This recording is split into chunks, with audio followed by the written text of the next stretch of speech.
It's 6 o'clock GMT in the Ghanaian capital, Accra. Good morning. Welcome to the Starr Breakfast News.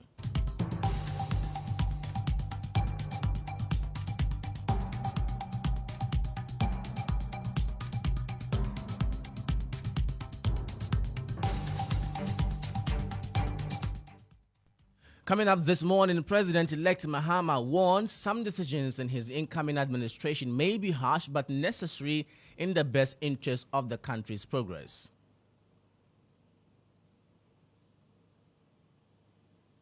You have to take very bitter medicine to be able to get well. I mean, if you want to take only the sweet medicines, you won't get well. Also coming up, minority in parliament vows to resist attempts to commit incoming Mahama government to any financial obligations. It will be wrong for an outgoing government to commit an incoming government to millions of US dollars, which will be a fiscal strain on the next budget. Later in this edition, security analyst urges police service to prosecute those responsible for setting tires ablaze at the premises of the Greater Accra Regional Collation Center. Don't shoot at anybody. Don't even pepper spray them. Let's handle them, and later those we are able to arrest, or those who we are found to have offended the law, we arrest them and prosecute them, which is best practice internationally. Meanwhile, the leadership of the NDC has admonished its supporters across the country to exercise restraint. We've got details of all these stories coming up, but first, let's remind you of our affiliate stations across the country.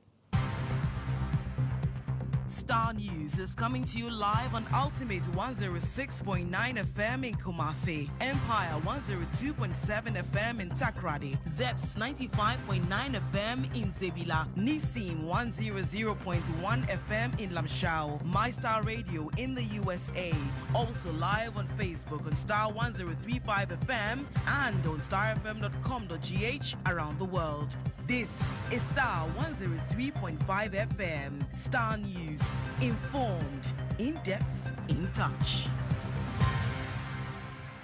Many thanks to you for choosing Starr News. I am Nurein Abass. Now, Ghana's President-elect John Dramani Mahama has warned that some decisions in his incoming administration may be harsh but necessary in the best interest of the country's progress.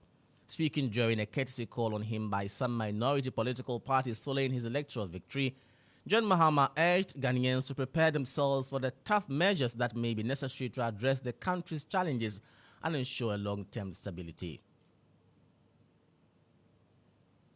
The mandate they've given us, I don't take lightly. I take it very seriously. And for me, like I told the apostolic fathers who just left here, for me it's about legacy. 4 years, establish a legacy of resetting our nation, good governance, create a platform for the next generation to take it away. And for me, that is the focus. And like I said, we might take decisions that are unpleasant because to reform the country from where it is, we need some bold measures, and some of those measures might be severe and unpleasant, but people should understand that it's being taken in the best interest of the country. And when you are sick, sometimes you have to take very bitter medicine to be able to get well. I mean, if you want to take only the sweet medicines, you won't get well. And so we need to brace ourselves for some inconvenience, but it will all be in the national interest to be able to make things happen. President-elect John Dramani Mahama, meanwhile, founder and leader of the All People's Congress, Dr. Hassan Ayariga, has stated that the NDC's victory in the just-ended 2024 elections was not due to the party's campaign message, rather the widespread dissatisfaction among Ghanaians with the leadership of the Kufuor-led NPP administration. History has repeated itself 3 times. In 2008, the NDC against the NPP, you saw what happened. Majority of the NPP people did not come and NDC won. In 2016, it repeated itself again. Majority of the NDC people did not come out and NPP won. Today, 2024, history has repeated itself again. What it means is that there has been some break between leadership and grassroots over the period, every party. And we have to take this clue, this example, and this precedence to know that the 2024 elections was not won just by the campaign of the NDC alone, but by the displeasure of many Ghanaians who did not see leadership from the NPP. And they have given the NDC a new life. So you today, as President Mahama, you are the future today and you are the present today and the future tomorrow. So leadership this time round would determine whether the majority political parties are going to have a say in next coming, or we are going to run back to a military regime. You have the 2024 presidential candidate of the All People's Congress, Hassan Ayariga. Away from that, the minority in parliament has vowed to resist any attempts to commit the incoming Mahama administration to any expenditure obligations. According to the NDC MPs, the only items on the order paper they will offer their support to are the approval of the expenditure in advance of appropriation, as well as a few bills at advanced stages.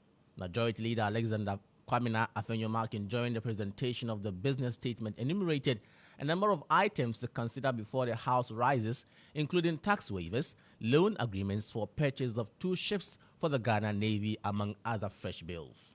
Per what we have, we expect to not only end on Friday, but Mr. Speaker, if you would permit, we may have to add Saturday to the sitting so that we could adjourn for the Christmas and then come back. Mr. Speaker, all these that have been proposed are conditioned on resolving some critical outstanding matters, particularly statutory payments and other matters that members expect action on.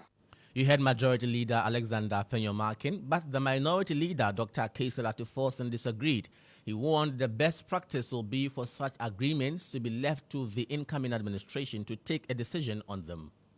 It will be wrong for an outgoing government to commit an incoming government to millions of US dollars, which will be a fiscal strain on the next budget. The Speaker, I said this on the backdrop that before us, they are proposing to buy ships worth 140 million euros at this time.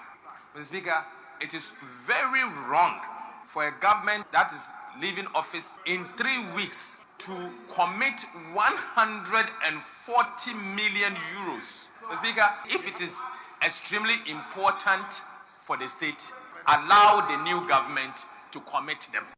You heard the Minority Leader in Parliament, Dr. Kaisel Atuforsen. Away from that, a security analyst, Dr. Adam Bona, is urging the Ghana Police Service to prosecute those responsible for setting tires ablaze at the premises of the Greater Accra Regional Collation Center. This incident comes amid pressure from the NDC for the Electoral Commission to declare the party's parliamentary candidate for Wida Bawi as the winner of the 2024 general elections. Now, speaking to Star News, Mr. Bona stressed the need for swift action to ensure people don't take the law in their own hands. I am still amazed with the way the police has handled this year's elections, especially under extreme provocation. Nobody has died or brutalized in the hands of the police. You, the media, know that in the past, media men would have been beaten. Citizens would have been beaten by police officers who feel that you are not favoring, some of these officers belong to one party or the other. You are not favoring their candidate or their party. They will beat you just so you don't report the right thing. But I am told that the instructions by the IGP, they've been told to ensure that don't shoot at anybody. Don't even pepper spray them. Let's handle them, and later those we are able to arrest or those who we are found to be have offended the law, we arrest them and prosecute them, which is best practice internationally. Where is the reason why some of us have consistently called the military not to be part of this? Because you see, people throwing stones cannot amount to so much. Call it chaos. So you go with guns and kill people as we saw in Ejura and Techiman and the rest. And so as far as I'm concerned, this way of doing it is the best, but the police would have to be firm, arrest those you can arrest, prosecute them in the full glare of the cameras, so that at the end of the day, those who want to probably take the laws into their own hands will know that no, we work within the rule of law.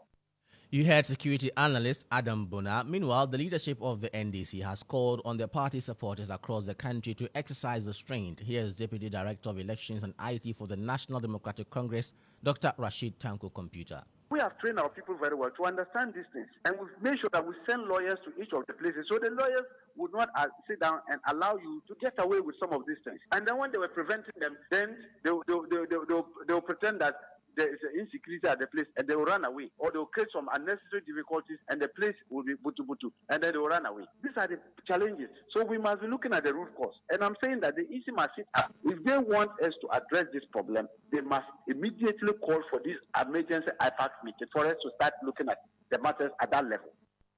Now, the Western Regional Minister and Takrady MP Kwabena Ochiridako has attributed the NDC sweep of the region in the just-ended elections to some spiritual forces. The NDC, which prior to the 2024 election held only 8 seats in the region, has left the NPP with 2 seats in the upcoming parliament, claiming hold of many pro-NPP seats, including Sekondi and Kwesimintim. But speaking to EIB Network's Ibrahim Al-Hassan, Kwabena Otri Mensah, who says he is still struggling to lay hold on what really fueled the election, has placed the result at the foot of some possible black magic, otherwise sorcery, or if you would like, juju. All the data that was coming to me, none of them showed that the elections were going to look bad like this. That's why even people say that this election looks like some juju happening somewhere. Yes, we still don't believe it. For our people to be staying at home, not to go and vote, no. I think that something extra happened. I've looked at the numbers.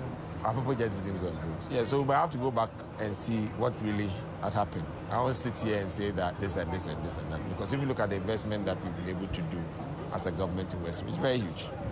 It's very, very huge. And the people of Western Region know this. So we'll go back and know whether people are looking at something else than investments, or is some juju that also happened that has changed minds or something. You heard the Western Regional Minister and Takrady MP Kwabena Otri Darko.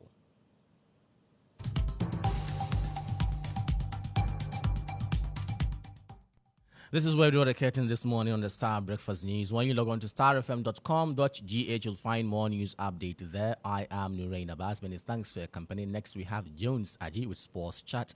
Do have a great day.